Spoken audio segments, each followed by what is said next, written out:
Imagine everything you see, every star, every galaxy, every atom in your body, all of it exploding into existence from a single point smaller than a grain of sand, in less than a fraction of a second. This is the Big Bang. For nearly 100 years, it has been celebrated as the ultimate origin story of the universe, the cornerstone of modern cosmology.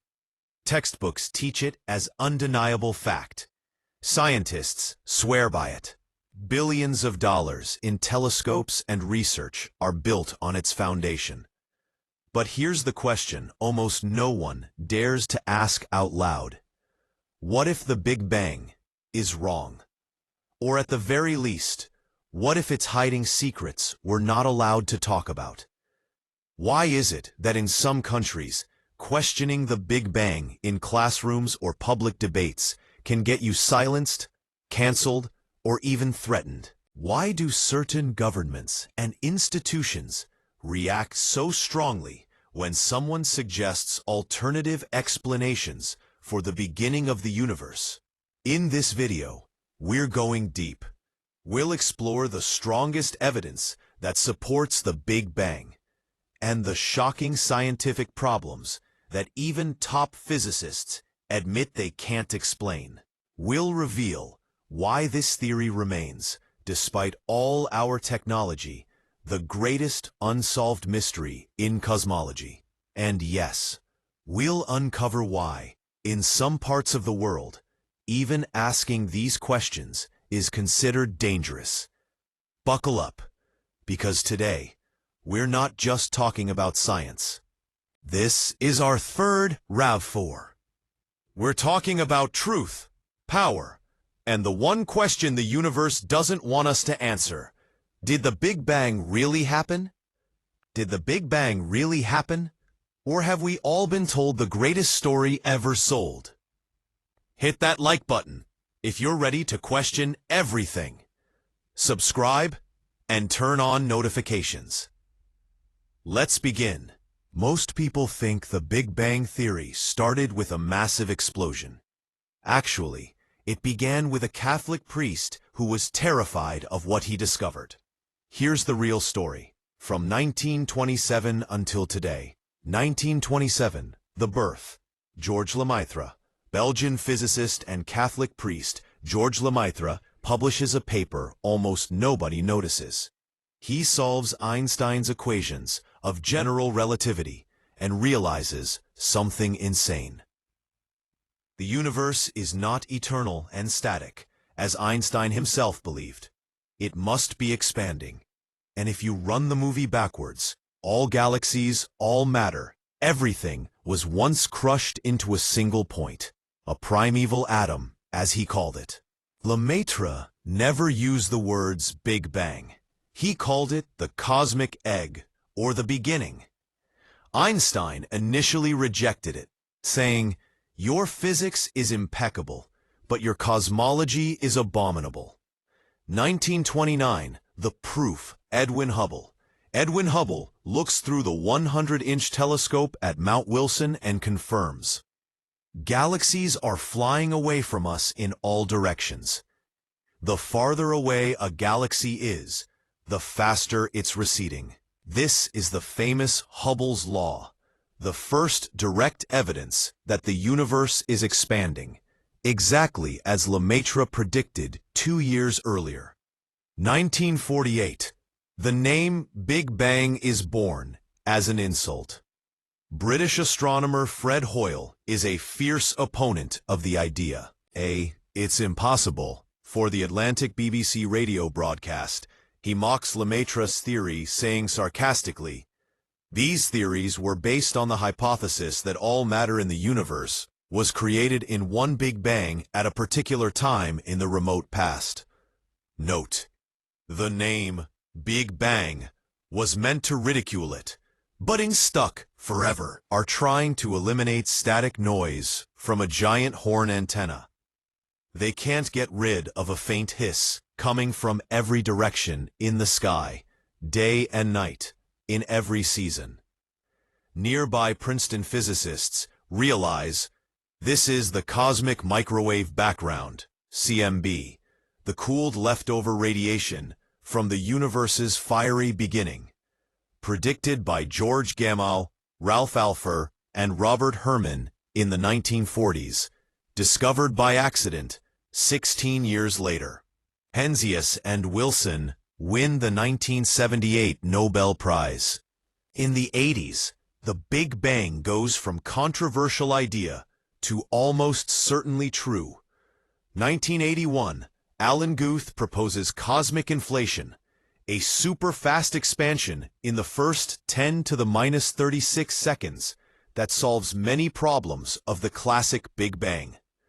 1992, COBE satellite measures tiny temperature ripples in the CMB, exactly what inflation predicted.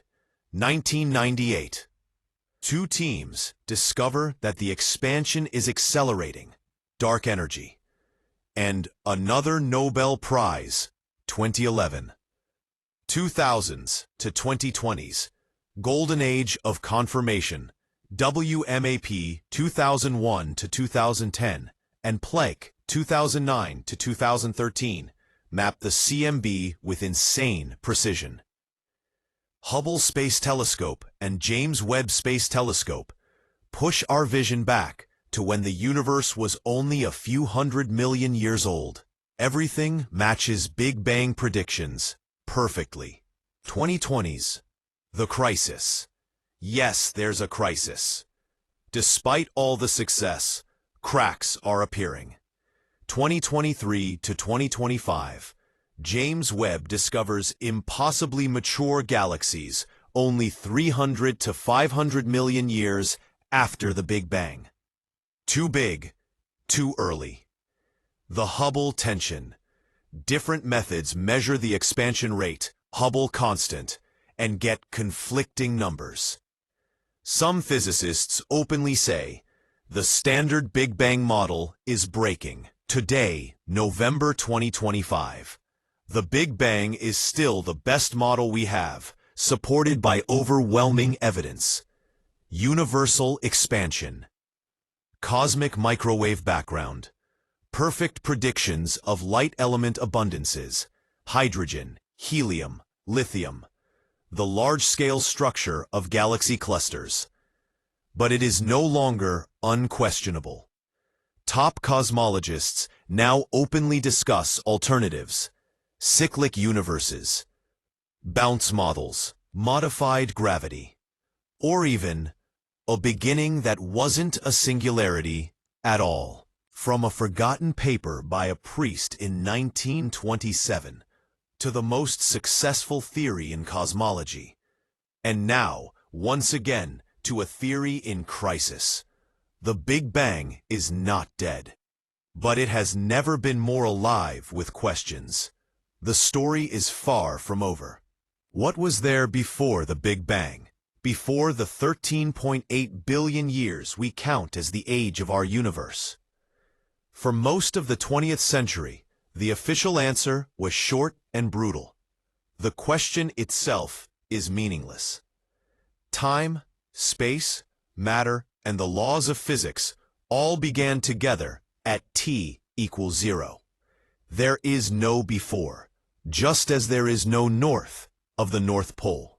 That was the standard textbook line, repeated by Stephen Hawking, Carl Sagan, and countless documentaries. But in 2025, that answer no longer satisfies the people who actually work on the problem every day. Because every serious attempt to unite general relativity with quantum mechanics forces us to admit that the classic Big Bang description stops working exactly where the most interesting question begins. The Standard Model tells us that if you run the expansion of the universe backward, everything gets hotter, denser, and smaller until, at the Planck time, 10 to the negative 43rd seconds after the start, our equations simply break. Density becomes infinite. Temperature becomes infinite. Curvature becomes infinite.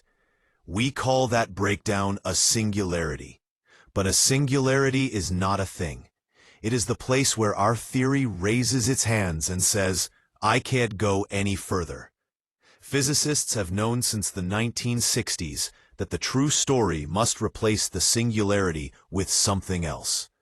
The real question is, with what? One of the first cracks appeared in 1981 when Alan Guth introduced cosmic inflation. Inflation says that before the hot, dense phase we usually call the Big Bang, the universe went through an exponential growth spurt driven by a strange quantum field called the inflaton. That growth lasted from roughly 10 to the power of minus 36 to 10 to the power of minus 32 seconds, and stretched a tiny patch smaller than a proton into the vast volume that later filled with ordinary matter and radiation. Crucially, inflation did not start from nothing. It started from a pre-existing quantum fluctuation in a pre-existing scalar field that already obeyed quantum rules in some kind of pre-space. In other words, inflation quietly moved the goalposts. The thing we call the Big Bang was not the absolute beginning. It was the moment when inflation ended and the hot plasma phase began. Take inflation seriously, and you quickly fall into André Linde's picture of eternal inflation. In this view, inflation never stops, everywhere at once. While one region slows down and becomes a hot Big Bang universe like ours, the space around it keeps inflating forever, producing an infinite number of new bubble universes. Our 13.8 billion year history is just the story inside one bubble.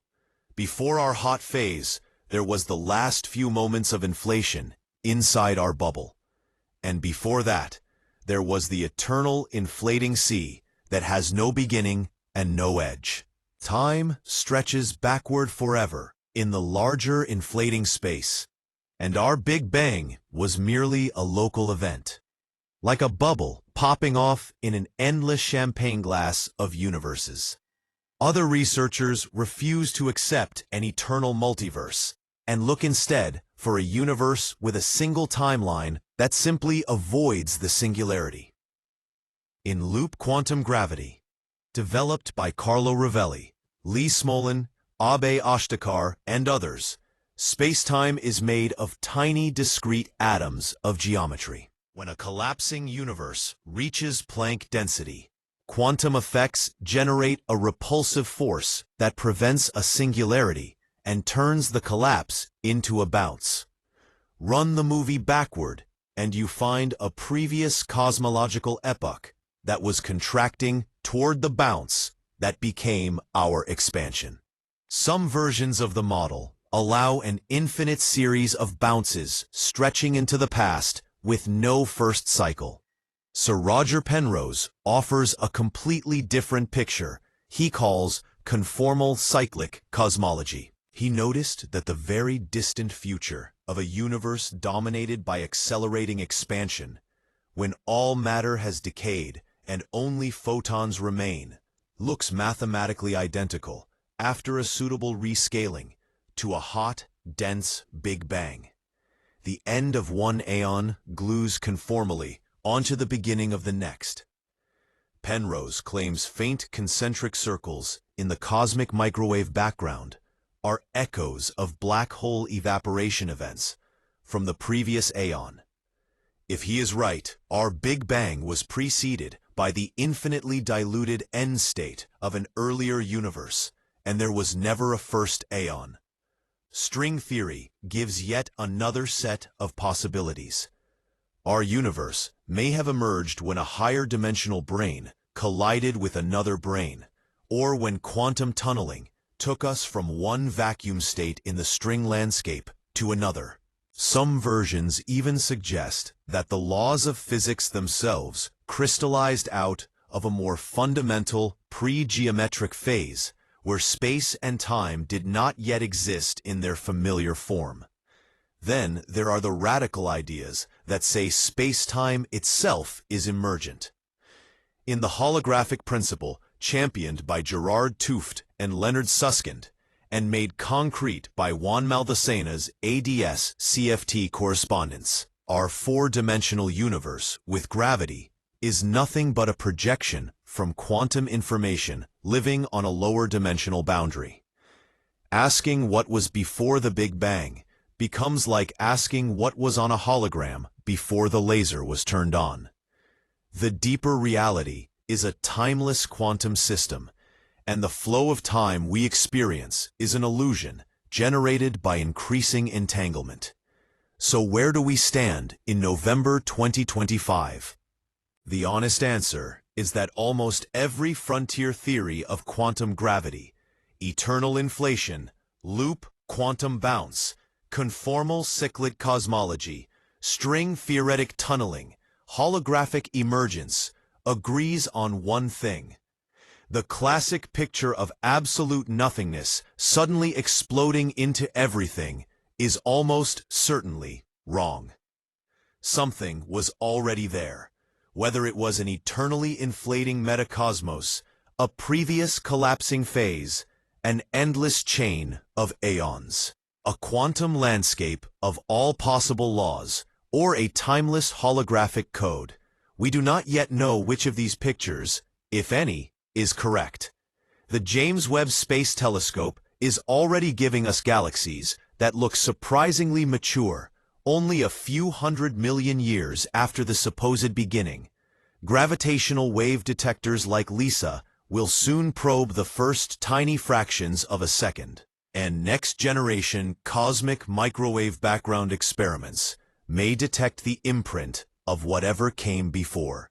For the first time in history, we have concrete, testable predictions that reach beyond the hot Big Bang into the era that used to be declared off-limits. The universe is finally starting to tell us its origin story, and the first whispers all say the same thing. The Big Bang was not the beginning. It was a transformation, a birth cry, a phase transition inside a far larger, far older, and far stranger reality. Exactly what that reality is remains the greatest unsolved mystery in science.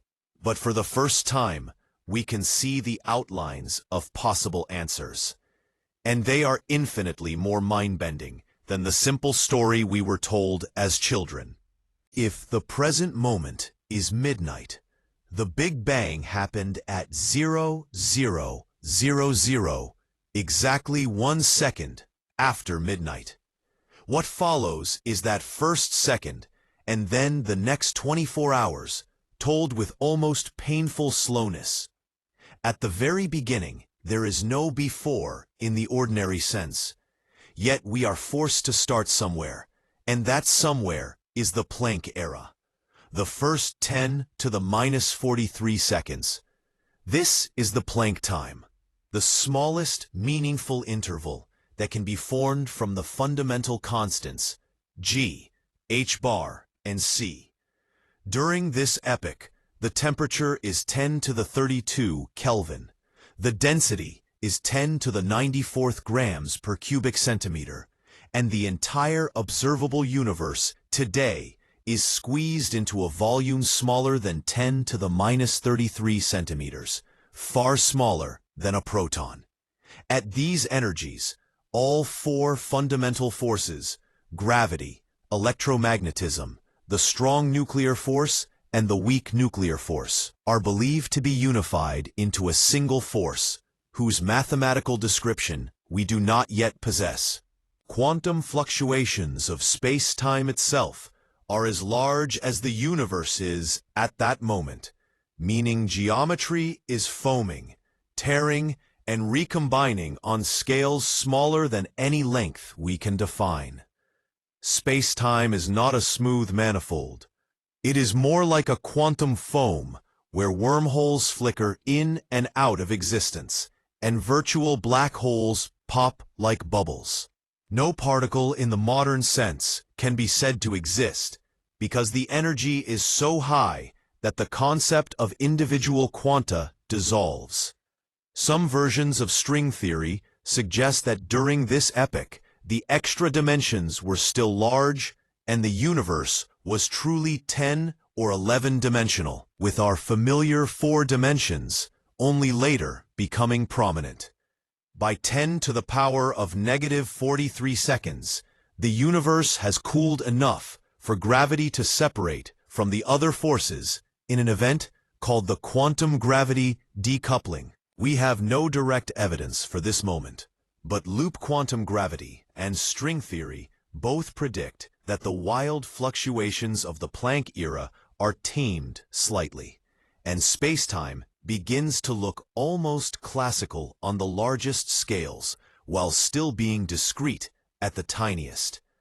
The temperature is now a mere 10 to the power of 32 Kelvin, and the radius of the observable patch has grown to roughly the Planck length, 10 to the power of negative 35 meters.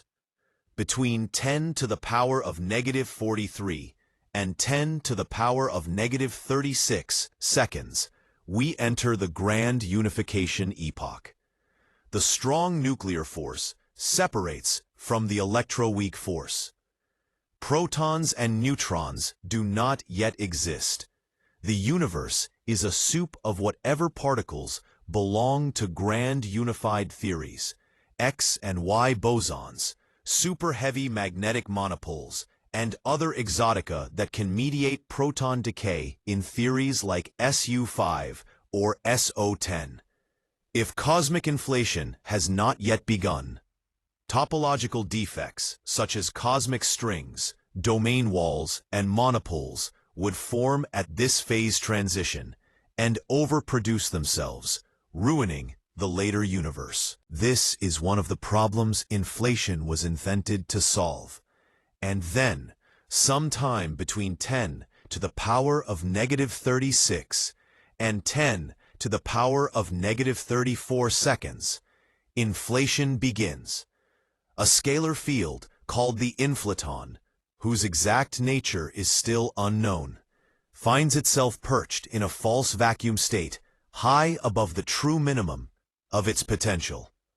The energy density of this false vacuum is enormous and nearly constant, acting like an anti-gravitational cosmological constant. The universe begins to double in size every 10 to the power of negative 37 seconds or so. In less than 10 to the power of negative 32 seconds, it undergoes at least 60 e-foldings of expansion, stretching any initial inhomogeneities to scales far beyond our observable horizon and flattening the geometry to extraordinary precision. Quantum fluctuations in the inflaton field are also stretched, becoming tiny ripples in the density of the universe that will later seed galaxies and large-scale structure. During inflation, the temperature actually drops exponentially because the vacuum energy is not thermal. The universe becomes cold and empty except for the inflaton field itself, rolling slowly down its potential hill. Inflation ends abruptly when the inflaton reaches the steep part of its potential and begins to oscillate around the minimum. Its coherent energy is converted through parametric resonance and preheating into a shower of elementary particles. This is reheating. The temperature shoots back up, possibly as high as 10 to the 27th Kelvin, or even higher depending on the model. Reheating marks the beginning of the hot Big Bang proper. The universe is now a seething plasma of quarks, gluons, leptons, photons, neutrinos, and whatever dark matter particles exist, all in thermal equilibrium at temperatures so high that the Higgs field has not yet acquired a vacuum expectation value, meaning all particles are massless. From roughly 10 to the minus 32nd seconds to about 10 to the minus 12th seconds, we are in the radiation-dominated era. But the very earliest part is the quark epoch. Quarks, antiquarks, gluons, and all-gauge bosons move freely, because the temperature is still above the quantum chromodynamics (QCD) phase transition around 150 to 200 MeV. The universe is opaque to everything because any quark you try to isolate instantly creates more quarks from the vacuum via the strong force. The net baryon number is tiny, perhaps 1 part in a billion, set either by leptogenesis, baryogenesis during reheating, or some gut-scale process. We do not know which. Around 10 to the power of -6 seconds, corresponding to a temperature of roughly 150 MeV, the universe cools through the QCD phase transition. Free quarks and gluons suddenly find it energetically favorable to bind into hadrons.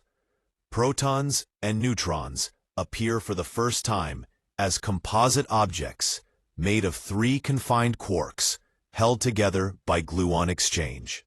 This transition is believed to be a smooth crossover, rather than a sharp phase transition in our universe, because the light quark masses break the chiral symmetry explicitly.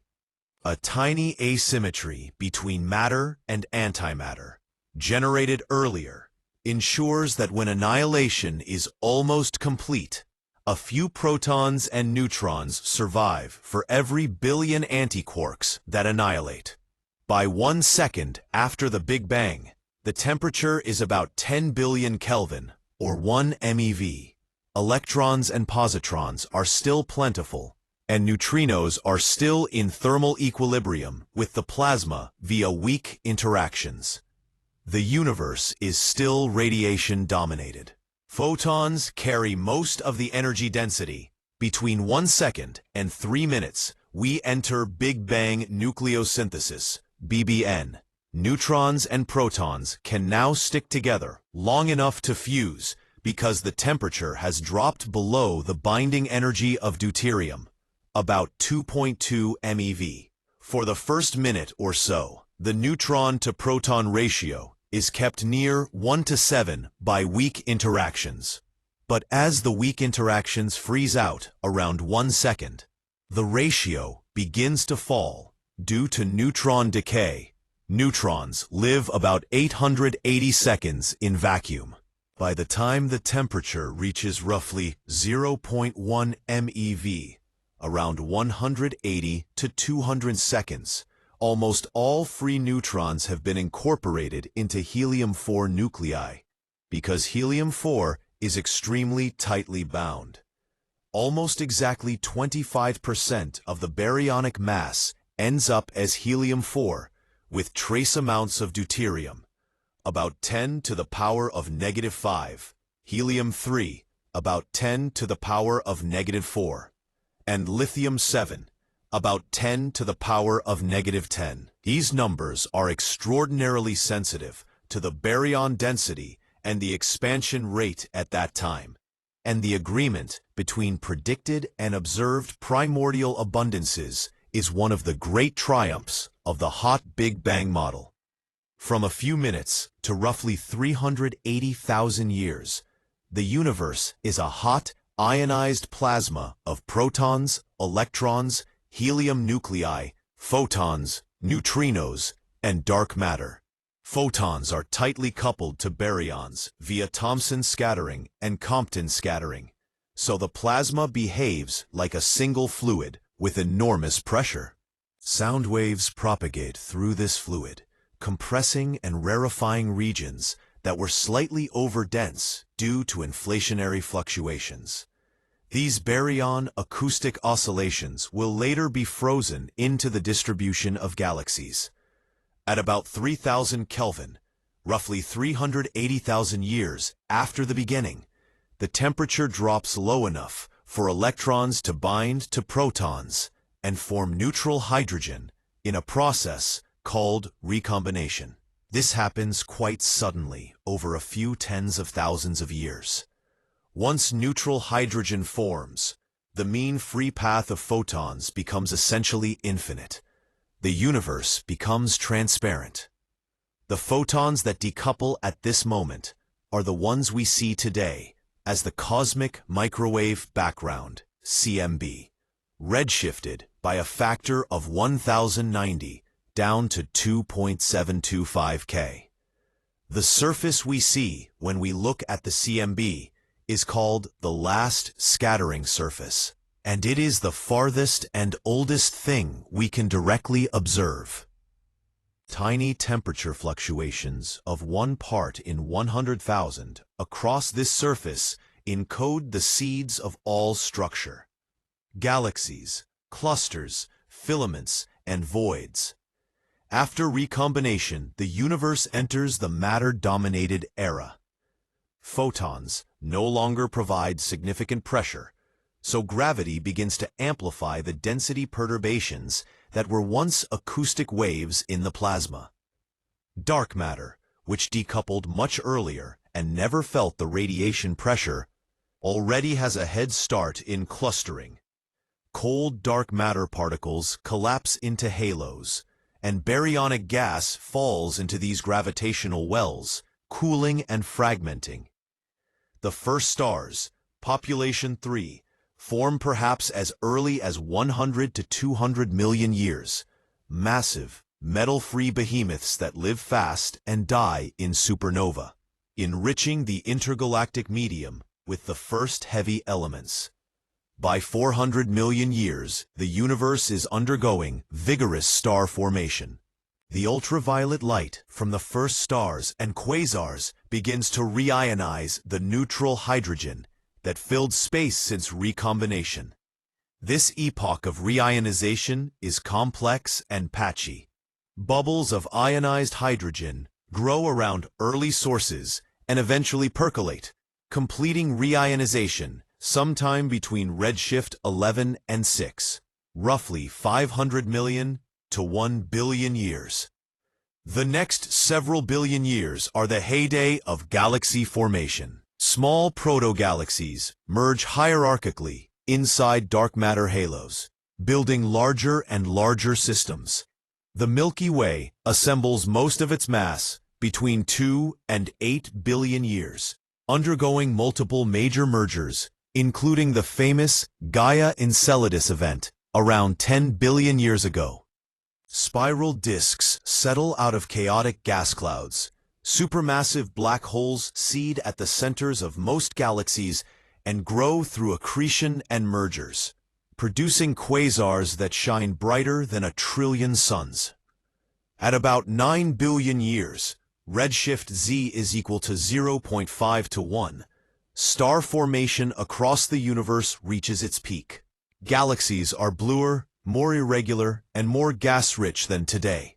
Then, slowly, the universe begins to run out of cold gas. Feedback from supernovae and active galactic nuclei expels gas from shallow potential wells, and the accelerating expansion, powered by dark energy, starts to prevent fresh gas from falling onto galaxies. Star formation declines gradually. Roughly 4 billion years ago, our own Sun condenses from a molecular cloud in one of the Milky Way's spiral arms. The leftover debris forms planets, including Earth. Life appears almost immediately in cosmic terms, within a few 100 million years of Earth's cooling. Photosynthesis eventually oxygenates the atmosphere.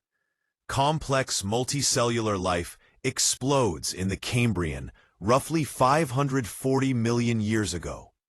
And after several mass extinctions and recoveries, mammals rise to dominance. 65 million years ago, a 10-kilometer asteroid strikes the Yucatan, wiping out the non-avian dinosaurs and opening the way for primates. A few million years ago, hominids begin walking upright. 500,000 years ago, they tame fire. 12,000 years ago, agriculture is invented. 5,000 years ago, writing appears. And in the last 100 years, we develop telescopes powerful enough to see almost to the edge of the observable universe and realize that everything we just lived through occupies the final 0.0000003 seconds of our 24-hour cosmic day. Today, 13.8 billion years after that first flicker, the universe is 93 billion light-years across in co-moving diameter, dominated by dark energy, 68%, dark matter, 27%, and ordinary atoms, less than 5%. Stars are going out faster than they are forming.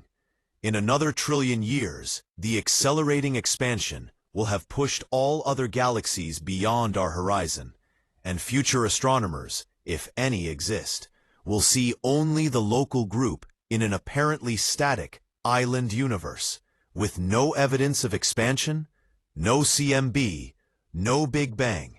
And yet here we are at the only moment in the entire 13.8 billion years when the sky is still full of galaxies receding in every direction, when the microwave background still glows, when the evidence for our cosmic origin is still visible in every direction we look. We live in the brief, precious epoch when the universe is old enough for intelligent life to evolve, yet young enough for the story of its birth to still be written in light across the sky. If any one of them were missing, the Big Bang would be in real trouble. Together, they form a wall that has withstood every attack for decades. This text is deliberately long and exhaustive. Slow reading will take well over an hour. The first piece of evidence is so obvious that we almost overlook it, yet it is the foundation on which everything else rests. The universe is expanding, and it is doing so in exactly the way a hot, dense beginning predicts. When Vesto Slipher in the 1910s and later Milton Humason and Edwin Hubble in the 1920s measured the spectra of what were then called spiral nebulae, they found almost all of them were redshifted, meaning the light waves had been stretched by the motion of the source away from us. By 1929, Hubble had enough data to show that the farther a galaxy is, the faster it is receding, and the relationship is beautifully linear. Velocity equals the Hubble constant times distance. That single straight line on a graph is lethal to any static or eternal universe. An eternal, unchanging cosmos cannot have every distant object running away from us in proportion to its distance, unless we occupy a magically privileged center, which violates every principle of cosmology since Copernicus. But the real power comes from the details. The expansion is not only happening now, it has been measured at every epoch we can observe. When we look at galaxies 10 billion light-years away, we are seeing them as they were 10 billion years ago, and their redshift tells us the universe was expanding faster back then, exactly as a matter-dominated universe slowing under its own gravity should behave until dark energy kicks in. Type 1a supernova at various distances, baryon acoustic oscillations frozen into the galaxy distribution, the brightness of high redshift gamma-ray bursts, the time delay in strongly lensed systems. Every independent method gives the same expansion history. In 2025, the Hubble tension, the 5 to 6 sigma disagreement between early universe and late universe measurements of the present expansion rate, is still unresolved. But both sides of the tension agree on the shape of the expansion curve over 13 billion years. No steady-state model, no tired light hypothesis, no plasma cosmology has ever reproduced this smooth, decelerating then accelerating expansion curve without adding epicycle upon epicycle until the theory collapses under its own weight. The simple hot Big Bang with cold dark matter and a late-time cosmological constant fits the entire distance redshift relation to better than 1% over 10 orders of magnitude in distance. That is the first unbreakable pillar. The second piece of evidence is the cosmic microwave background, the CMB, and it is the single most perfect black-body spectrum ever measured in nature. In 1964, Arno Penzias and Robert Wilson found an irritating excess noise in their horn antenna, corresponding to a 3.5 kilotemperature, coming equally from every direction. Within weeks, the Princeton group, led by Robert Dicke, Jim Peebles, and David Wilkinson, realized this was the predicted relic radiation from a time when the universe was 3,000 kilotemperature and filled with ionized hydrogen. The photons have been free streaming ever since recombination at 380,000 years, cooling inversely with the scale factor as the universe expanded by a factor of 10 to the 90. Today we measure a temperature of 2.7255 plus or minus 0.0006 kilotemperature across the entire sky, with deviations from a blackbody spectrum smaller than 1 part in 10 to the 5th across 9 orders of magnitude in frequency, from radio waves to the far infrared. No known astrophysical source can produce a blackbody that perfect over the whole sky. Interstellar dust, galactic synchrotron emission, starlight, anything local is ruled out by the spectrum, the isotropy, and the lack of seasonal variation as Earth orbits the Sun. But the CMB is far more than a temperature. It has tiny fluctuations, 1 part in 100,000, that encode an entire fossil record of the universe at 380,000 years. The angular power spectrum of these fluctuations, measured first by COBE in 1992, then by WMAP from 2001, 2010, and finally by Planck in 2013 to 2019 with almost cosmic variance limited precision, shows a series of acoustic peaks whose positions, heights, and damping tails depend on the baryon density, the matter density, the curvature, the expansion rate, and the reionization history. The first peak at roughly 1 degree tells us the universe is flat to within 0.4%. The relative heights of the first and second peaks fix the baryon density to omega b h squared equals 0.0224 plus minus 0.001, a number we will meet again in a moment. The third peak is sensitive to dark matter. The damping tail at small scales is sensitive to the number of neutrino species and their masses. Every single feature matches the predictions of a hot Big Bang with adiabatic, nearly scale-invariant primordial fluctuations stretched by inflation. Alternative models that try to produce the CMB without a hot early phase, such as warm dark matter only, or decaying dark energy, or cosmic strings, fail spectacularly to reproduce the acoustic peak structure. Even the most sophisticated modified gravity theories in 2025 cannot mimic the exact pattern of peaks and troughs without reintroducing something that behaves exactly like a hot, radiation-dominated phase at early times.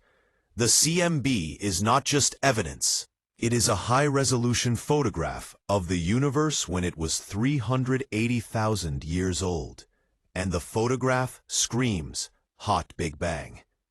The third piece of evidence is primordial nucleosynthesis, the process that occurred between 1 second and 20 minutes after the start, when the universe was hot enough for nuclear reactions, but cool enough that light nuclei could survive.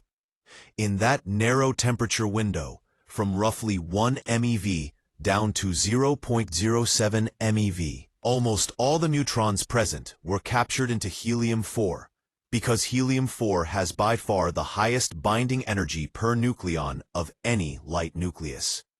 The neutron-to-proton ratio at freeze-out was about 1 to 7, set by the weak interactions and the expansion rate. By the time deuterium became stable enough to survive photodissociation, most neutrons had already been incorporated into helium-4, yielding a mass fraction of roughly 24 to 25%. Almost nothing is left over to make heavier elements.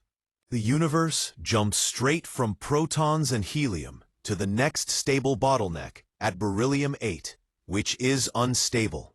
So carbon and everything beyond has to wait for stars. The remarkable fact is that we can calculate these abundances using only standard nuclear physics cross-sections measured in laboratories, and the expansion rate set by general relativity, plus the observed number of relativistic degrees of freedom. The result is exquisitely sensitive to the baryon density. A 1% change in omega B H squared changes the helium-4 abundance by about 0.2%, and deuterium by almost a factor of 2 in the opposite direction, because more baryons mean more efficient burning of deuterium into helium.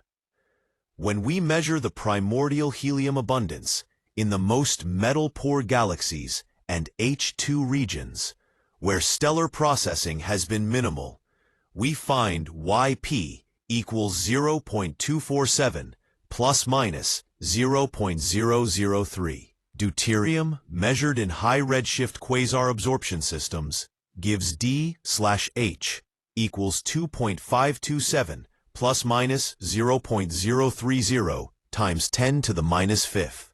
Lithium-7 in the oldest stars gives a consistent but slightly discrepant value that is still under debate, the famous cosmological lithium problem. But even there, the discrepancy is a factor of 3 to 5, not orders of magnitude. No other epoch or mechanism can produce these abundances in the observed ratios.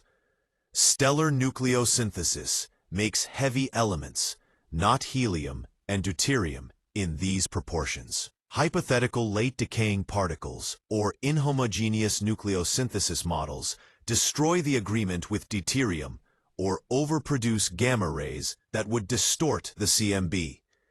In 2025, after 50 years of increasingly precise measurements, Big Bang nucleosynthesis remains one of the most tightly verified predictions in all of cosmology. The baryon density required to fit BBN is omega B H squared is equal to 0.022, which is identical to within 1% to the value required to fit the second and third acoustic peaks in the CMB. Two completely independent observables, separated by 9 orders of magnitude in time, agree perfectly on the amount of ordinary matter in the universe.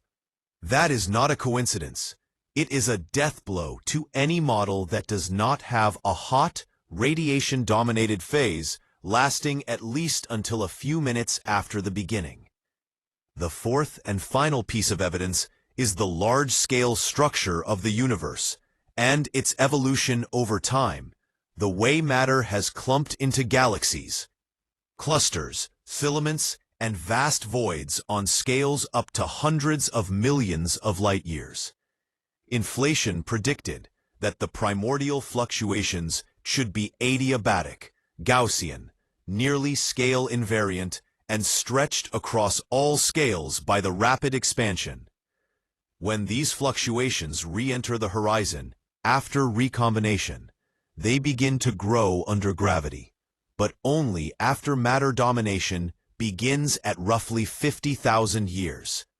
Dark matter, being collisionless and cold, clusters first, forming a skeleton of halos. Baryons fall into these halos, cool, and form stars. The power spectrum of density fluctuations today, measured by galaxy surveys such as 2DF, SDSS, DESI, Euclid previews, and weak lensing surveys like KIDS and DES, shows a characteristic shape, nearly Harrison-Zeldovich on large scales, a turnover at the scale that entered the horizon, near matter-radiation equality, about 100 mass packs today. and a series of baryon acoustic oscillation wiggles imprinted at recombination. The amplitude and shape of this power spectrum match the CMB fluctuations extrapolated forward by linear perturbation theory to better than 10% everywhere we can measure. Moreover, the evolution of clustering with redshift is exactly what cold dark matter predicts. Small objects form first and merge hierarchically into larger ones. We see this directly in deep fields from Hubble and JWST. At redshift 10 to 12, galaxies are small, numerous, and relatively smooth. By redshift 6, they are larger and more structured. By redshift 2 to 3, we see massive quiescent galaxies already in place. And by the present day, the most massive clusters have assembled.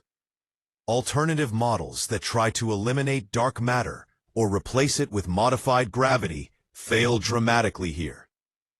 Mond-like theories cannot produce the acoustic peaks in the CMB without dark matter, cannot explain cluster collisions like the bullet cluster, where gravitational mass is offset from baryonic mass, and predict the wrong phase and amplitude for structure growth. Warm dark matter erases small-scale power too aggressively and cannot match the Lyman alpha forest constraints. Self-interacting dark matter, fuzzy dark matter, and other exotics are tightly constrained by the combination of CMB, BAO, and high redshift galaxy counts. Even the most serious 2025 challengers, early dark energy models designed to fix the Hubble tension, or interacting dark energy, still require the same cold dark matter backbone and the same inflationary origin for fluctuations. Taken together, these four observations, universal expansion with a specific time-dependent rate, the near-perfect blackbody's CMB with its precise acoustic peak structure, the light element abundances from Big Bang nucleosynthesis, and the growth of large-scale structure from inflationary initial conditions, form a tightly interlocked system. Change any fundamental assumption: no hot early phase, no dark matter, no inflation, no general relativity, and at least two of the four pillars collapse simultaneously. No alternative model in the literature, from steady state to plasma cosmology, to tired light, to chronometric theory, to conformal gravity, has ever managed to reproduce all four at once, without introducing contradictions elsewhere. In 2025, despite the Hubble tension, despite surprisingly mature galaxies at high redshift, despite every theoretical puzzle at the Planck scale, the hot Big Bang, plus inflation, plus cold dark matter, plus dark energy, remains the only framework that explains this quartet of observations with a minimum of free parameters and no internal contradictions.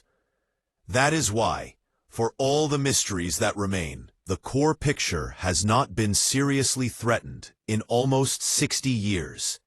The evidence is not merely strong. It is, for all practical purposes, unassailable. The Big Bang model, for all its spectacular successes, is nowhere near a complete description of the universe.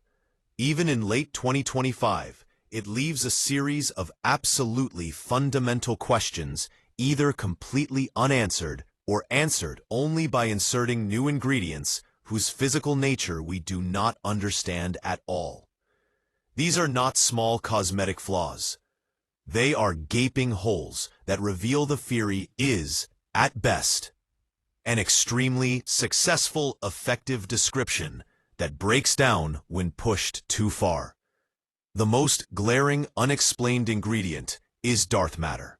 The theory predicts, and observations demand, that roughly 85% of the matter content of the universe is made of something that gravitates exactly like ordinary matter, but is completely invisible to electromagnetic radiation at all wavelengths. It clusters on the scales of galaxies and clusters. It is cold, or at most warm. It was already non-relativistic by the time of recombination, and it is essential for the growth of structure we actually see. Yet after 50 years of direct detection experiments, Lux Zeppelin, Xenon T, Panda X4T, indirect searches, Fermi-LAT, HESS, CTA precursors, AMS-02, and collider production, LHC Run 3, we have zero confirmed detections of any particle that could play this role. WIMPs are almost ruled out in the classic mass range. Axions are squeezed between astrophysical constraints and laboratory limits. Sterile neutrinos are disfavored by CMB and structure data. Primordial black holes are constrained by microlensing, femtolensing, and dynamical heating of dwarf galaxies. We know dark matter exists to exquisite precision from gravitational effects, bullet cluster mass separation, CMB acoustic peaks, flat rotation curves, gravitational lensing. But the Big Bang Theory itself says absolutely nothing about what it is made of, how it was produced, or why its abundance today is 5 times larger than ordinary baryons. We simply add a new invisible sector by hand and move on. Dark energy is an even deeper embarrassment. Starting in 1998, Type 1a supernovae showed that the expansion of the universe is accelerating. By now, the evidence is overwhelming from supernovae, baryon acoustic oscillations, CMB, weak lensing, cluster counts, and redshift space distortions. Approximately 68 to 70% of the energy density today behaves like a perfectly uniform fluid with negative pressure. Equation of state, W approximately negative 1.00, plus or minus 0.02, and it has been the dominant component for the last 5 to 6 billion years. The simplest explanation is a cosmological constant, lambda, the vacuum energy of quantum field theory. But when we calculate the expected value of vacuum energy from quantum field theory, integrating up to the Planck scale, we get a number that is 10 to the 120th power times larger than the observed dark energy density. This is not a discrepancy of a factor of 2 or 10. It is the worst fine-tuning problem in all of physics. Even if we cut off the integral at the supersymmetry scale or the QCD scale, we still miss by dozens of orders of magnitude. String theory offers a landscape of 10 to the power of 500 vacua, some of which might have tiny effective cosmological constants, but we have no dynamical mechanism that selects our vacuum over the others. And the anthropic argument that we can only live in a universe with small lambda feels like giving up on explanation. Quintessence models, K-essence, modified gravity, back reaction, inhomogeneous cosmologies. Every single alternative has been tried and either fails the data or introduces worse fine-tunings elsewhere. The Big Bang Theory plus general relativity simply predicts a decelerating universe, unless we insert, again by hand, a new component that is 2.2 times larger than all matter combined and perfectly smooth on all observable scales. The horizon problem is the first of the classic Big Bang puzzles that the model itself cannot solve without additional physics. When we look at the cosmic microwave background, we see that regions separated today by more than about 1.8 degrees on the sky, the size of the horizon at recombination, have never been in causal contact within the standard hot Big Bang timeline. Yet those regions have the same temperature to 1 part in 100,000. The uniformity is far too good to be accidental, and there is no mechanism in the standard model to explain how those patches knew to start at the same temperature. Inflation solves this by making our entire observable universe originate from a causally connected patch before the rapid expansion. But inflation is not part of the Big Bang proper. It is an add-on, a pre-Big Bang phase whose field and potential we do not know, whose initial conditions are mysterious, and whose end must be finely tuned to reheat at the right temperature without producing too many gravitational waves or magnetic monopoles. Closely related is the flatness problem. The observed spatial curvature today is omega k greater than 0.05. In a universe dominated by matter and radiation, curvature evolves away from zero. To be this close to flat today means that at 1 second after the Big Bang, omega total had to be equal to 1 with an accuracy of 1 part in 10 to the 15th, and at the Planck time, 1 part in 10 to the 60th. Nothing in the Standard Model forces the universe to start so extraordinarily close to flat. It is an initial condition of mind-boggling precision that again screams for explanation. Inflation solves it by driving omega toward 1 exponentially fast. But again, inflation is extra physics, not part of the original Big Bang framework. The singularity itself is perhaps the deepest failure. If you run the standard Big Bang equations backward, using classical general relativity, you inevitably hit a point of infinite density and temperature 13.8 billion years ago. Space-time curvature becomes infinite. Predictability breaks down, and the laws of physics as we know them cease to make sense. Most physicists believe the singularity is not physical, but a sign that quantum gravity takes over. Yet we have no consensus theory of quantum gravity.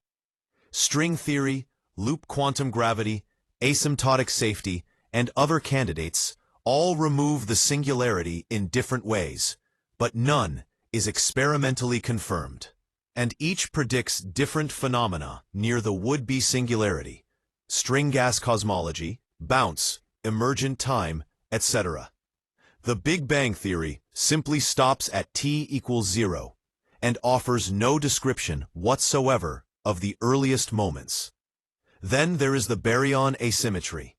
Why is there even one baryon for every 1.6 billion photons? The CMB and BBN tell us eta approximately 6 times 10 minus 10, yet the Big Bang starts symmetric between matter and antimatter.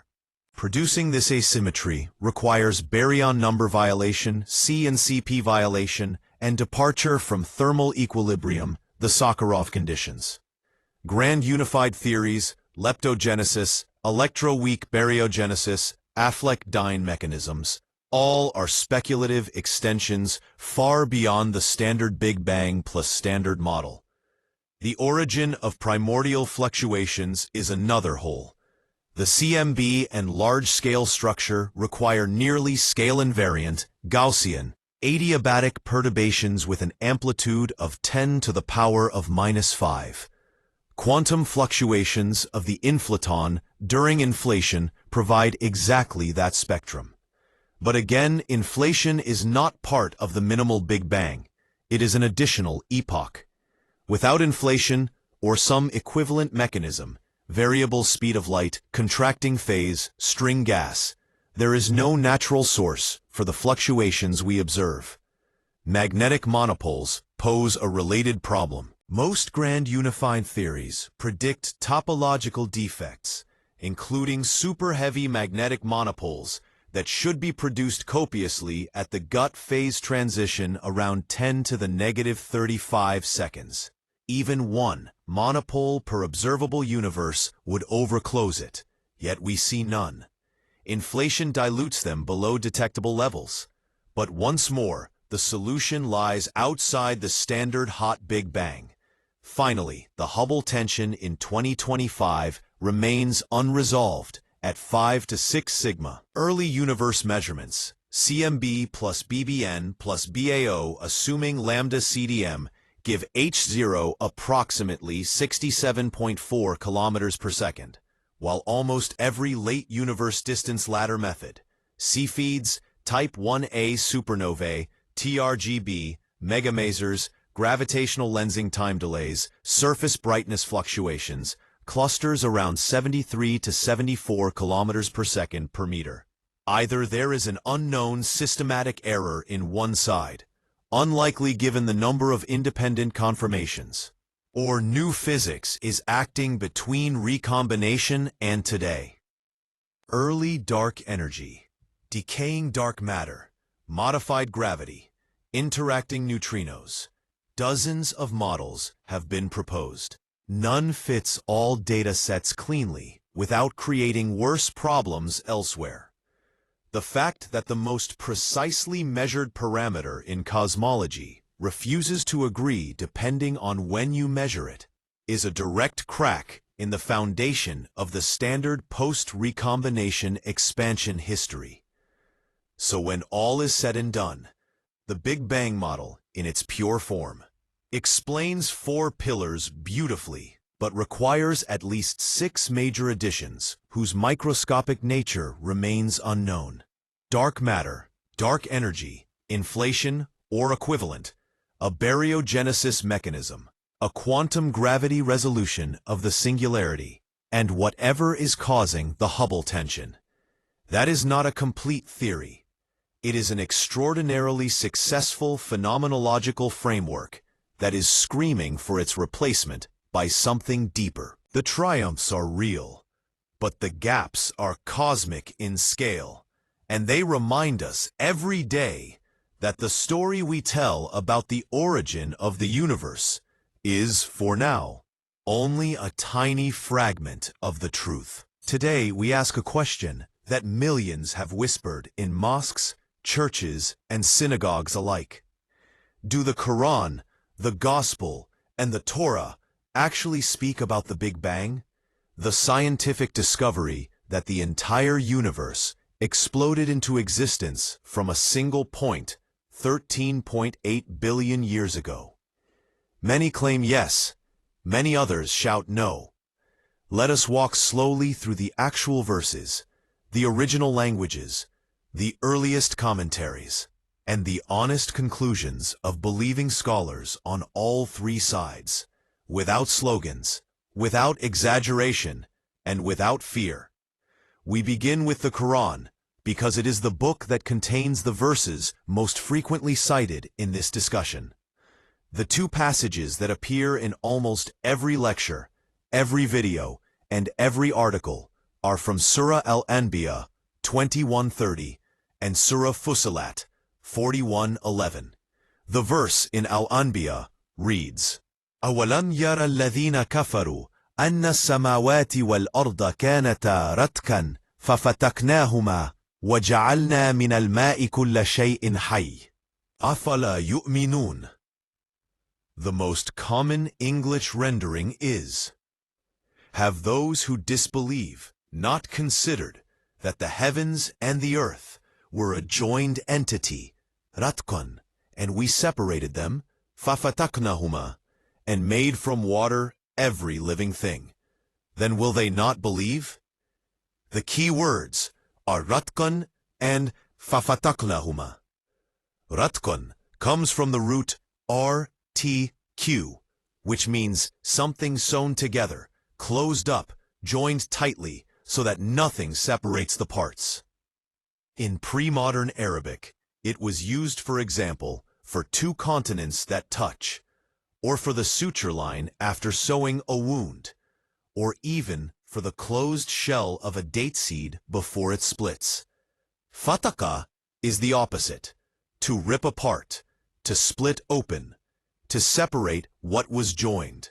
Classical scholars like Al-Tabari died 923 CE, Al-Razi died 1209, and Ibn Kathir died 1373.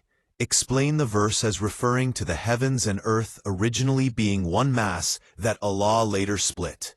Some say the heavens were raised from the earth's smoke. Others say the earth was spread out after the heavens were created. None of them mention an explosion or a point of infinite density because they had no reason to. They were describing the separation of sky from ground, the creation of the atmosphere, the parting of land from sea, or the lifting of the sky without pillars, all themes repeated elsewhere in the Quran. Yet when modern Muslim scientists and preachers read the same verse after 1927, they saw something their ancestors could not have seen. The words "were joined together, then we separated them" sound astonishingly like the expansion of the universe from an initial unified state. The Egyptian scholar Muhammad Tantawi, in his Tafsir al-Jawahir, 1920s to 1930s, was perhaps the first to hint at a scientific miracle here. And by the 1970s and 1980s, with the works of Maurice Bucaille and the rise of the scientific miracles in the Quran movement, the verse became the flagship proof that the Quran described the Big Bang 1400 years before Hubble and Lemaitre. A second verse is almost always quoted immediately after, Surah Fusilat 41:11, pay. Thumma istawa ila as-sama'i wa hiya dukanun faqala laha wa lil ardi itiya tawan aw karhan, qalata atayna. Then he directed himself to the heaven, while it was smoke, dukan, and said to it and to the earth, "Come into being, willingly or unwillingly." They said, "We have come willingly." Dukan means smoke.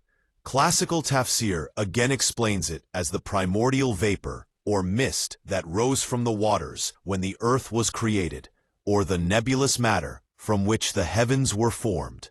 Modern apologists, however, point out that the early universe after the hot Big Bang, but before recombination, was indeed an opaque plasma that scattered light exactly like smoke, and only later did it become transparent. The Canadian Muslim physicist Nidhal Gassoum and others have written extensively on how Dukan is a remarkably accurate metaphor for the state of the universe between 10 to the power of -6 seconds and 380,000 years. So do these verses prove the Quran knew the Big Bang?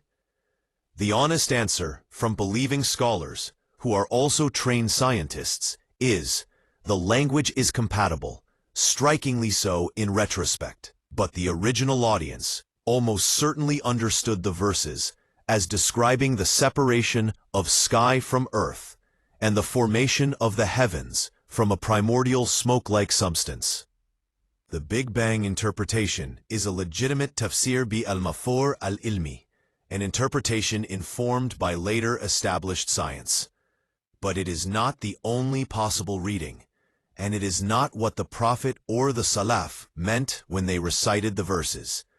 It is an example of how divine speech can contain layers that only later generations discover, not a direct scientific textbook statement. Now we turn to the Torah and the rest of the Tanakh, the Hebrew Bible. The very first sentence of Genesis 1:1 is famous. Bereshit bara Elohim et hashamayim ve'et haaretz. In the beginning, God created the heavens and the earth. Verse 2 continues, Ve'haaretz haita tohu vavohu, ve'choshech al penei tehom. And the earth was formless and void, and darkness was over the face of the deep. Jewish commentators from Rashi, the 11th century, to the Ramban, the 13th century, to modern Orthodox scientists like Gerald Schroeder and Nathan Aviezer, have pointed out that the text never says the heavens and earth were created simultaneously in their present form. The heavens and earth are created in the beginning, but only later, on the second day, is the firmament, Rakia, made to separate the waters above from the waters below. And only on the third and fourth days are the heavenly bodies placed in the Rakia.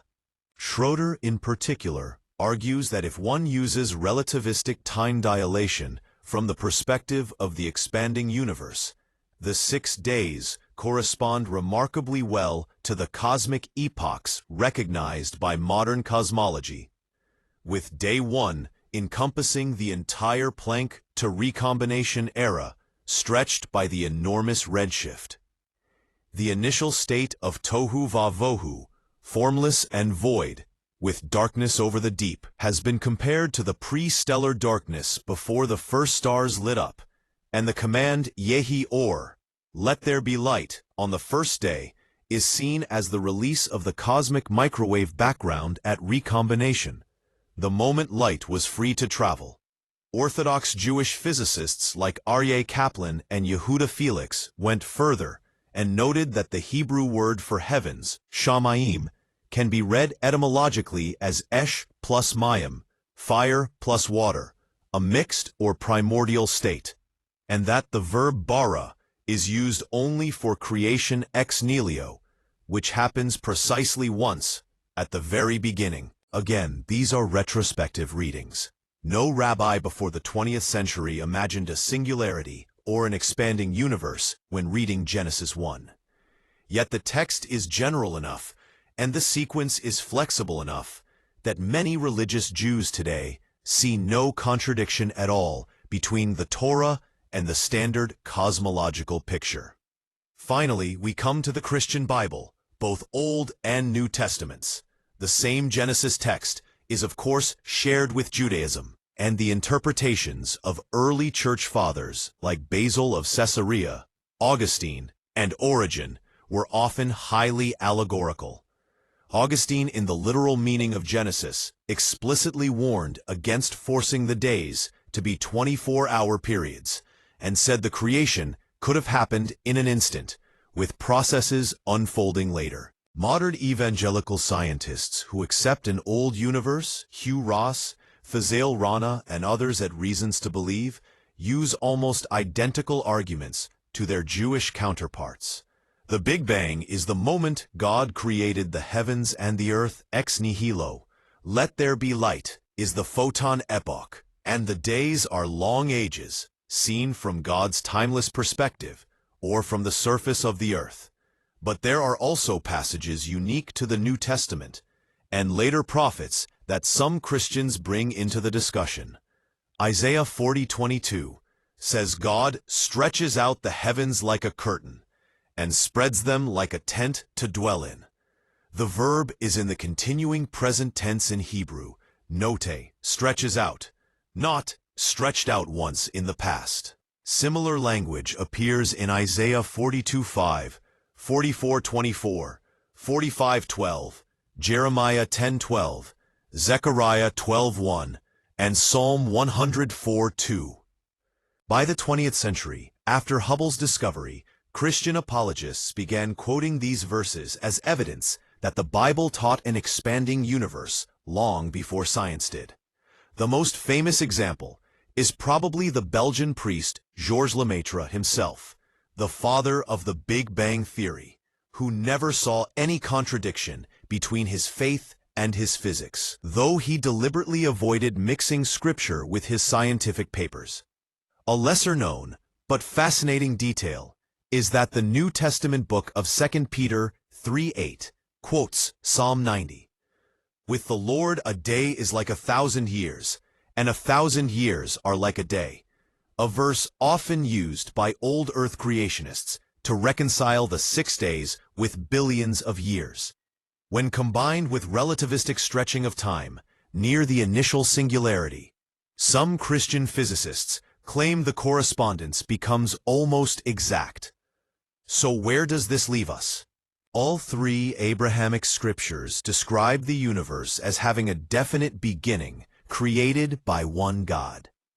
All three use language of separation, splitting sky from earth, light from darkness, of stretching or expanding the heavens, of an initial state that is dark, formless, or smoky, and of light appearing by divine command.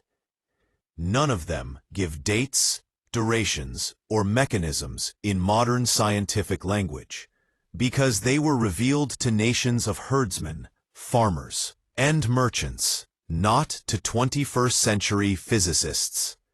Can a believer say the Big Bang is what the sacred texts were talking about all along? Yes, in the sense that the broad outline, creation from nothing, a singular beginning, expansion, the appearance of light, the formation of stars and Earth later, matches the scientific timeline far better than the static eternal universe that most ancient peoples assumed. But can a believer claim that the Quran or the Bible contains a precise, coded description of the singularity, inflation, or the CMB that only we, with modern science, can finally decode?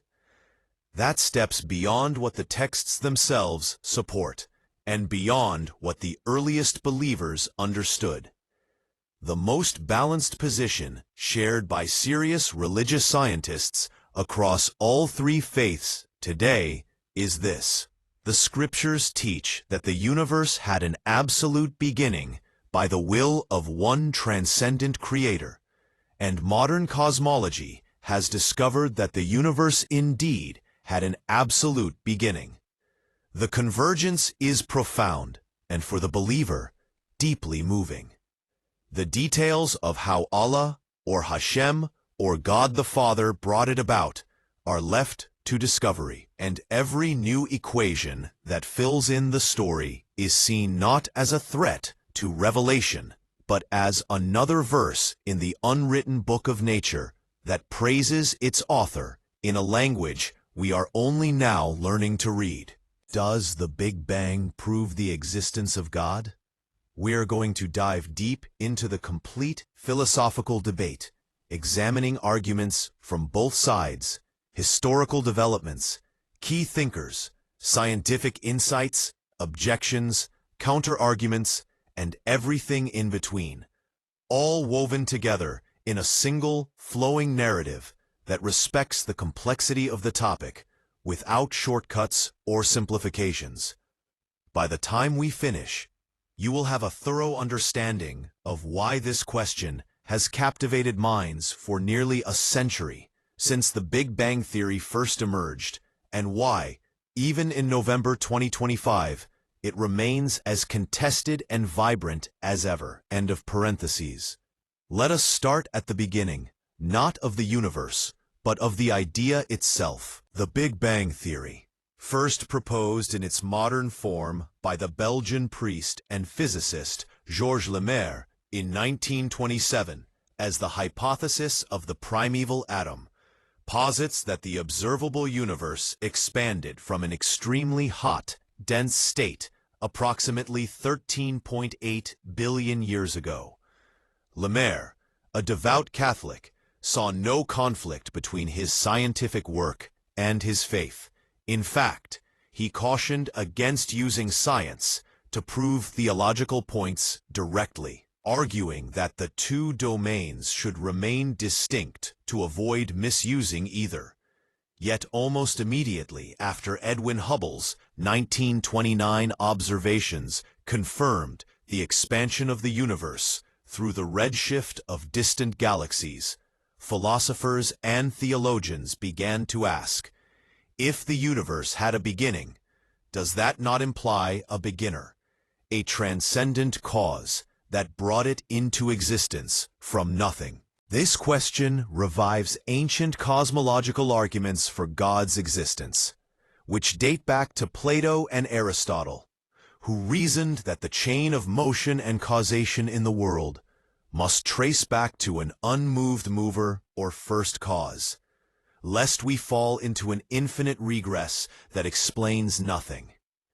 In the Islamic tradition, thinkers like Al-Ghazali in the 11th century developed the Kalam cosmological argument, which specifically emphasized the impossibility of an actual infinite regress of temporal events, concluding that the universe must have a finite past and thus a cause outside of time. This argument was later adopted and refined in Christian philosophy by figures like Thomas Aquinas in the 13th century, who in his Summa Theologica presented 5 ways to prove God's existence, including arguments from motion, causation, and contingency, where contingent beings, things that might not have existed, require a necessary being to ground their existence. Aquinas did not know about the Big Bang, of course, but his contingency argument posits that even if the universe were eternal, its contingent nature would still demand an explanation in a self-existent, necessary God. Fast forward to the 17th and 18th centuries, and Gottfried Leibniz sharpened this with his principle of sufficient reason. Nothing happens without a reason why it is so, and not otherwise. So the entire series of contingent facts about the universe requires a sufficient reason in a necessary being whose existence is self-explanatory, namely God. Now, enter the Big Bang in the 20th century, and suddenly, these ancient arguments gain new empirical traction. For proponents like the contemporary philosopher William Lane Craig, who has revived and popularized the Kalam argument in books like the Kalam Cosmological Argument, published in 1979, and updated through collaborations like the 2009 Blackwell Companion to Natural Theology, the Big Bang provides scientific confirmation of the second premise. The universe began to exist. Craig's version runs like this. Everything that begins to exist has a cause. The universe began to exist. Therefore, the universe has a cause. The first premise seems intuitively obvious. Things do not pop into being uncaused out of nothing, as that would violate our most basic experiences of causality. And even quantum events, like virtual particle fluctuations, occur within a pre-existing framework of space-time and physical laws, not from absolute nothing. The second premise is bolstered by the Big Bang, the standard model of cosmology, supported by observations such as the cosmic microwave background radiation discovered by Arno Penzias and Robert Wilson in 1964, the abundance of light elements from Big Bang nucleosynthesis, and the redshift distance relation, all point to a finite age for the universe, tracing back to a singularity where density and temperature approach infinity, and space-time itself begins. Craig argues that this cause must be timeless, spaceless, immaterial, enormously powerful, and personal, because only a free agent could choose to create a universe with a finite past from a timeless state without falling into determinism or infinite regress. If the cause were an impersonal set of necessary and sufficient conditions, the universe would be co-eternal with the cause. But since the universe has a beginning, the cause must have the capacity for choice, a mind. In other words, which aligns perfectly with the theistic concept of God. This is not just philosophy. Craig points to scientific endorsements, like the Bourdais-Guth-Vilenkin theorem from 2003, which shows that any universe undergoing average expansion, including those with inflation or multiverses, must have a beginning, ruling out eternal past models under broad conditions. Even Stephen Hawking, in his 1988 book, A Brief History of Time, acknowledged that the Big Bang implies a creation event, though he later tried to evade it with imaginary time proposals that Craig and others critique as philosophically incoherent, since imaginary time is a mathematical trick without physical reality. Proponents also tie this to fine-tuning, the initial conditions at the Big Bang, such as the low entropy state required for the second law of thermodynamics to hold and allow for complex structures like galaxies and life, are extraordinarily improbable on naturalistic grounds, with physicist Roger Penrose calculating odds of 1 in 10 to the power of 10 to the power of 123, a number so vast it defies comprehension, suggesting a purposeful tuner, God. But let us not rush ahead. The debate is far from one-sided, and critics have mounted formidable challenges that force us to examine every assumption carefully. Atheist philosophers like Bertrand Russell, in his 1948 BBC debate with Frederick Copleston, famously argued that the universe could simply be a brute fact, with no explanation needed beyond itself. Why demand a cause for the whole when we do not for its parts? Russell's point echoes David Hume's 1779 Dialogues Concerning Natural Religion, where he questions the principle of causation. We observe causes within the universe, but extrapolating to the universe itself commits the fallacy of composition, assuming what is true of the parts, e.g., every event has a cause, must be true of the whole. Hume also doubted whether we can conceive of absolute nothing, or causation ex nihilo, suggesting our ideas of cause are derived from constant conjunctions in experience, not a priori necessities. In modern terms, quantum mechanics provides apparent counterexamples. Radioactive decay or virtual particles seem uncaused in the classical sense, governed by probabilistic laws. So why could the universe not emerge spontaneously from a quantum vacuum fluctuation, as proposed by physicists like Lawrence Krauss in his 2012 book, A Universe from Nothing? Krauss argues that nothing is not empty, but a seething quantum vacuum with energy. And under quantum gravity, universes can pop into existence without violating conservation laws. As the total energy of a flat universe is zero, positive matter energy balanced by negative gravitational energy.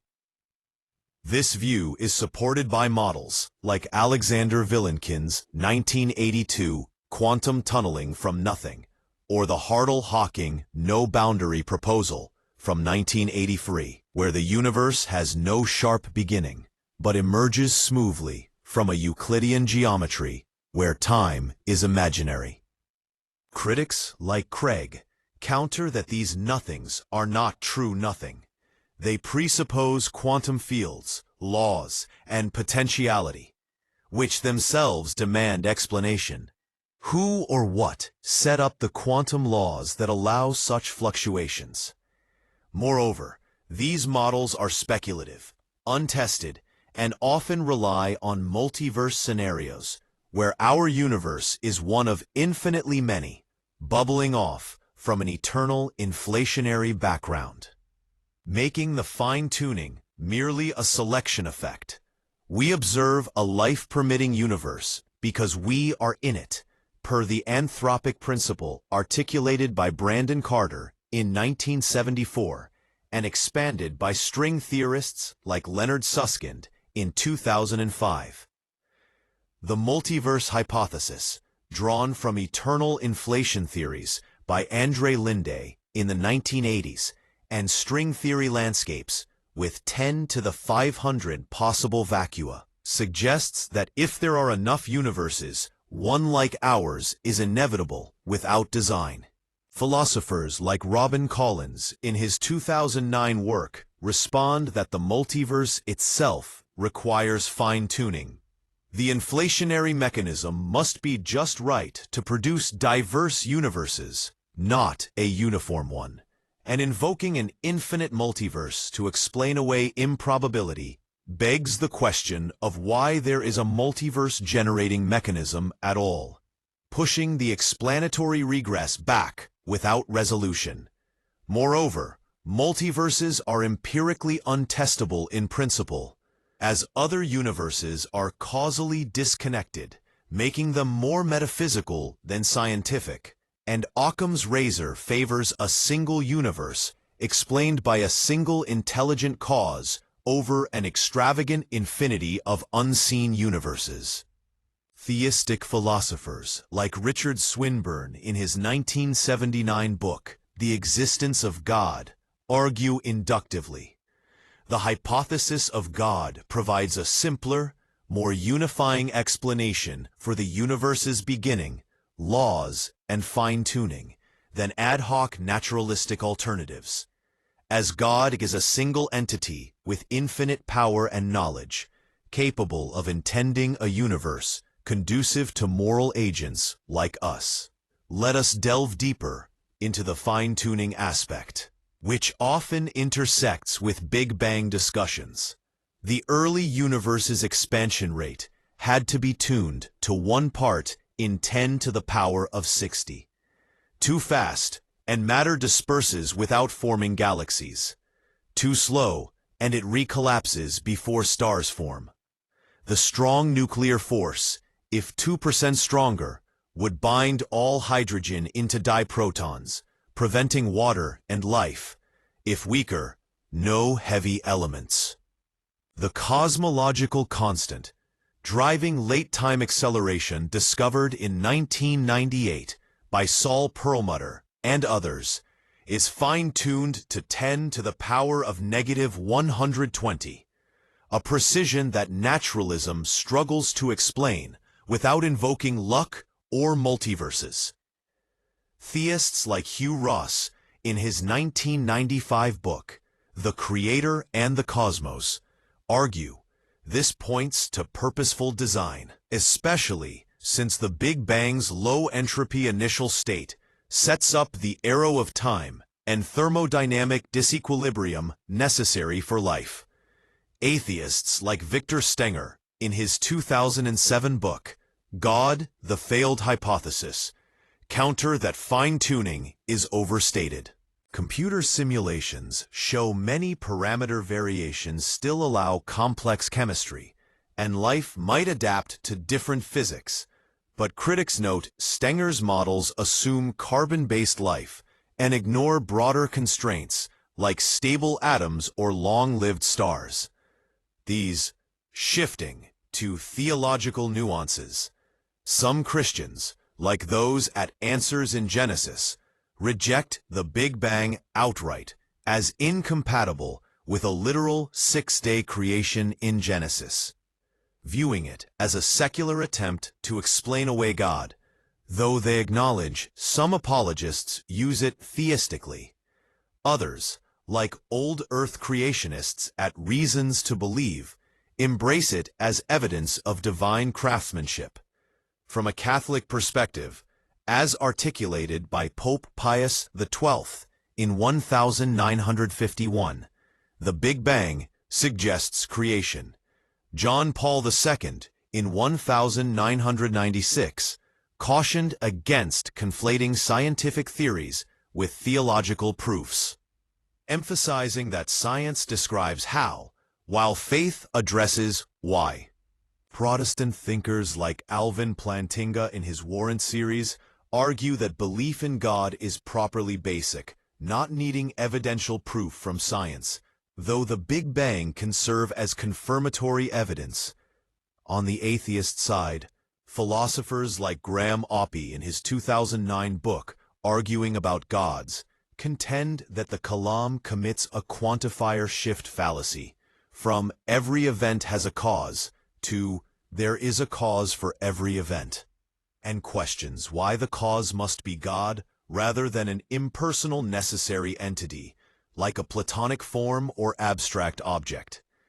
Oppy prefers naturalism as simpler, with the universe's existence as brute, avoiding the "who created God" regress, though theists reply that God, as necessary, requires no creator, while a contingent universe does. Kant's critique in the Critique of Pure Reason, 1781, remains influential. The cosmological argument relies on the ontological argument for conceiving a necessary being, and reason cannot extend beyond experience to prove transcendent realities. In recent years, as of 2025, the debate has evolved with new data from the James Webb Space Telescope, launched in 2021, revealing surprisingly mature galaxies at high redshifts, challenging standard Big Bang timelines, and prompting revisions to inflation models, or even alternatives like modified gravity. Some theists see this as further evidence of design complexity, while skeptics argue it underscores cosmology's provisional nature. No theory is final, so hinging God's existence on current science risks falsification if models change. A 2025 YouTube discussion highlights ongoing tensions. The Big Bang's beginning aligns with Genesis but does not disprove naturalism, as Hawking's gravity-based self-creation is critiqued as redefining nothing, and fine-tuning persists despite multiverse speculations. Philosophers like Tim Maudlin in 2023 works emphasize that even if the universe began, causation at the quantum level might not require a personal agent, perhaps allowing eternal block universes under B theory of time, where past, present, and future coexist tenselessly. Yet responses abound. Craig insists on A theory, where time flows and the past is real only in memory, making an infinite past impossible without traversing an actual infinity, which leads to absurdities like Hilbert's Hotel, where a full infinite hotel can accommodate more guests by shifting rooms. Defying logic, Morriston counters that future infinities are accepted without issue. So why not past? The debate here turns on metaphysics. If time is tensed, a beginning is needed. If tenseless, perhaps not. But even then, contingency demands explanation. Expanding on contingency, Leibniz asked why there is something rather than nothing, a question the Big Bang sharpens. Why this universe with these laws? Heidegger, in 1929, called it the fundamental question of metaphysics. Theists argue naturalism offers no answer, treating existence as brute, while theism provides a personal ground. God wills existence for reasons like love or glory. Naturalists like Sean Carroll, in his 2016 book, The Big Picture, reply that why questions presume purpose, but the universe may lack ultimate purpose, explained bottom-up by physical laws, with emergence accounting for complexity. However, Carroll admits the laws themselves are contingent, leaving the regress open. In Islamic philosophy, the Mutakallimun, like al-Ash'ari, emphasized occasionalism. God causes every moment directly, making the Big Bang just the first in a series of divine sustainings. Modern Muslim thinkers like Nidal Qasum caution against God of the gaps, where God fills scientific unknowns as gaps close with progress, but argue the overall rationality and comprehensibility of the universe point to a rational creator. From a process theology view, like Alfred North Whitehead's, God is not the absolute cause, but a persuasive lure within an evolving cosmos, compatible with Big Bang as a creative advance, though this dilutes classical theism. Panentheists see the universe as in God, with the Big Bang as God's self-expression. Ultimately, as we circle back, the Big Bang does not prove God in a deductive, irrefutable sense. No philosophical argument does, given underdetermination of evidence and differing priors. For the theist, it strengthens the cumulative case. A beginning, fine-tuning, and contingency align with expectations of a created order. For the atheist, it is explainable naturalistically, with ongoing science filling details without supernaturalism. The debate endures because it touches our deepest curiosities about origins, meaning, and existence itself. As C.S. Lewis noted, if the universe has no meaning, we should not have found out it has no meaning. Just as if there were no light, we should not see darkness. Perhaps the very fact we ask suggests something more. Thank you for joining this exhaustive journey. May it inspire your own reflections. We are all living inside a death sentence that was written about 9 billion years ago, when the mysterious force we call dark energy finally overpowered gravity, and the expansion of the universe flipped from slowing down to speeding up forever. Ever since that invisible switch was thrown, the future has been decided in principle.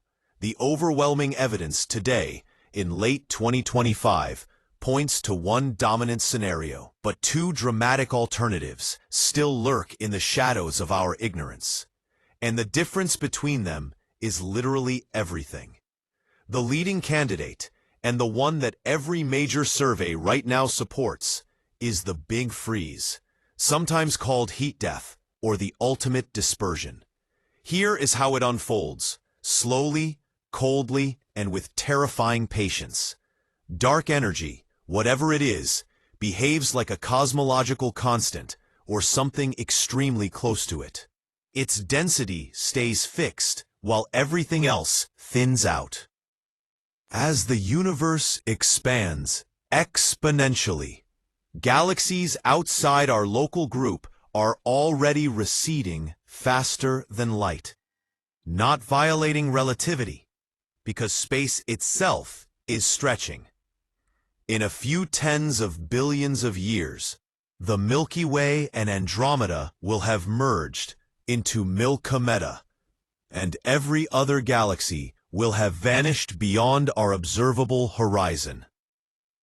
The night sky of a future civilization, if any still exists, will be almost completely black except for the faint glow of our merged galaxy.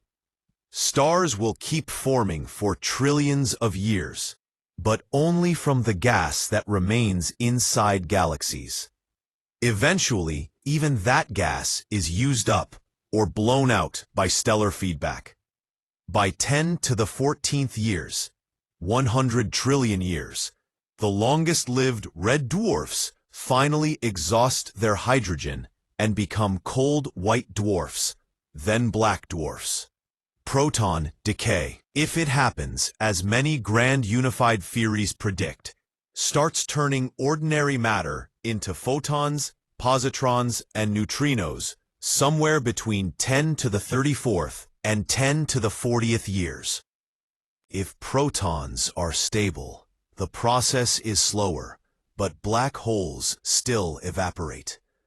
The largest supermassive black holes take up to 10 to the 100th years or more to disappear via Hawking radiation, leaving behind a frigid, ultra-thin soup of photons, neutrinos, electrons, and positrons at a temperature of maybe 10 to the minus 30th Kelvin.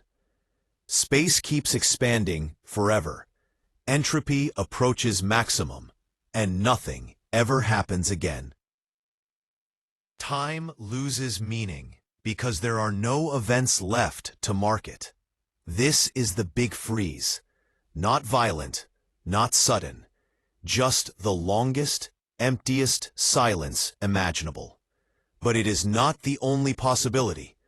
The Big Crunch was once the favorite ending, especially when everyone assumed gravity would eventually win. If the total energy density of the universe were high enough, omega total greater than 1, expansion would one day reverse. Galaxies would start blue shifting instead of red shifting. The cosmic background radiation would heat up again. In the final moments, everything would rush together in a fiery reverse Big Bang, crushing atoms, nuclei, space-time itself, back into a singularity hotter and denser than the original one. Some physicists, including many religious thinkers, found this aesthetically pleasing because a crunch could be cyclic, bounce after bounce, eternal return, perhaps even resurrection of previous universes. Today, however, observations rule it out almost completely. The combination of supernova data, baryon acoustic oscillations, and the Planck CMB measurements give omega total equals 1.00 plus minus 0.004, perfectly flat. Even if dark energy were not constant, but weakened over time, the amount of weakening needed to allow a crunch is now excluded at many sigma. There is, however, one dark horse still in the race: the Big Rip. The Big Rip happens if dark energy is not a cosmological constant, but a phantom field with equation of state parameter W less than -1. In that case, the energy density actually increases with time instead of staying constant. The expansion does not merely become exponential, it becomes super-exponential, a runaway that tears structures apart from the largest to the smallest scales.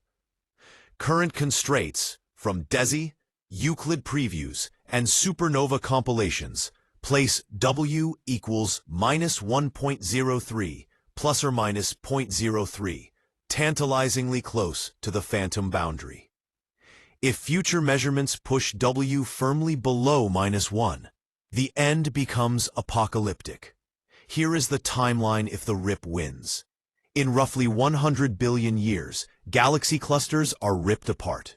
A few hundred billion years later, individual galaxies are torn from their neighbors. Within the last year before the end, the solar system becomes gravitationally unbound. In the final months, planets are stripped from stars. In the last minutes, stars and planets themselves disintegrate as molecular and then atomic bonds can no longer resist the expansion. In the final tiny fraction of a second, atoms, nuclei, and eventually space-time itself are shredded into an infinite, structureless void. The universe does not fade away. It explodes outward with infinite violence, ending not in cold silence, but in a literal tearing apart of reality. So which will it be? As of November 2025, the betting money is overwhelmingly on the Big Freeze. The cosmological constant fits every dataset we have, from the CMB power spectrum to the growth of large-scale structure to the Hubble diagram of distant supernovae. Phantom energy is still allowed by the error bars, but it is the underdog, and each new survey, DESI Year 2 results expected in 2026, Euclid Full Data, Rubin Observatory, LSST, is designed to shrink those error bars dramatically. Within the next decade, we will probably know whether W is exactly -1 or slightly below it. If it is exactly -1, the freeze is locked in forever. If it is even 1% more negative than -1, the rip becomes inevitable, though still hundreds of billions of years away. There is a poetic cruelty in the most likely fate.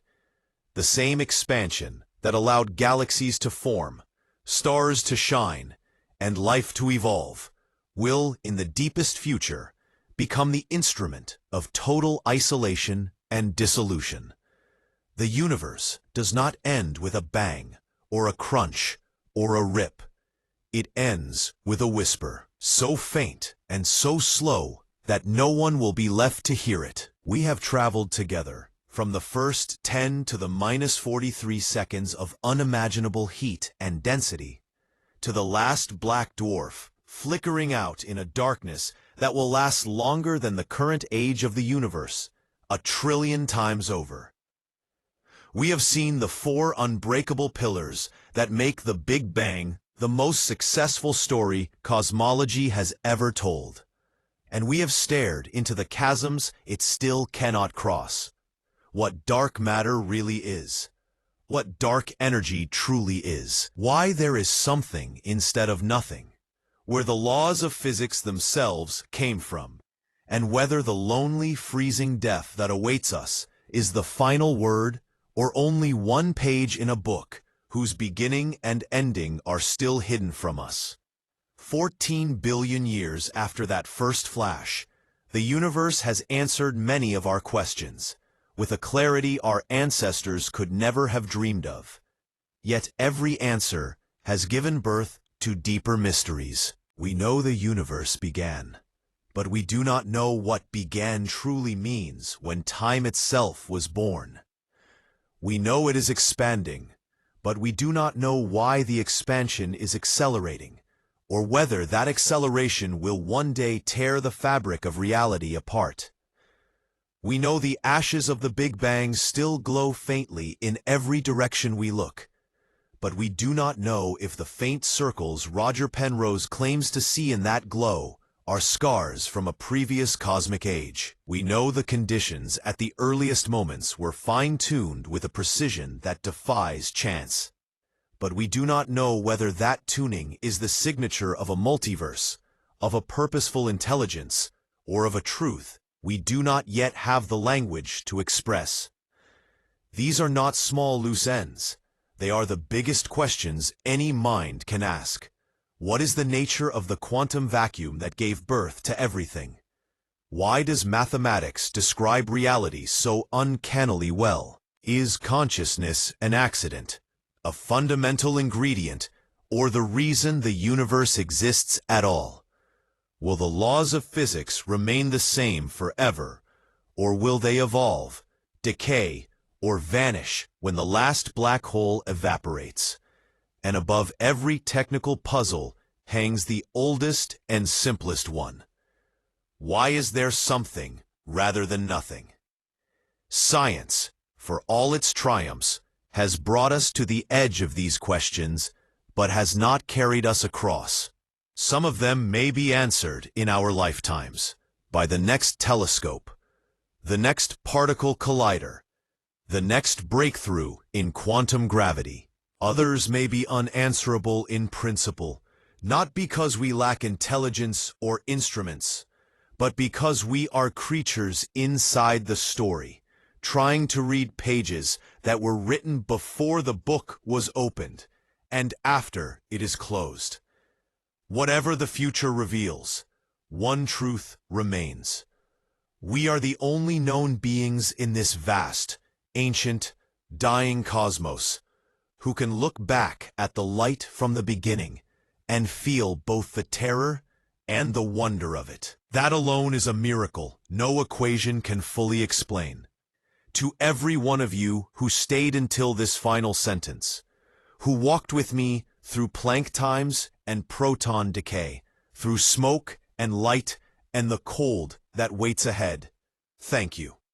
Thank you for caring enough to ask the hardest questions, for refusing easy answers, and for keeping the flame of curiosity alive in a universe that will one day be too dark and too empty for any flame at all. Keep looking up. Keep wondering. The story is not finished. And as long as you are here, neither is the wonder. Peace be with you, wherever and whenever you are.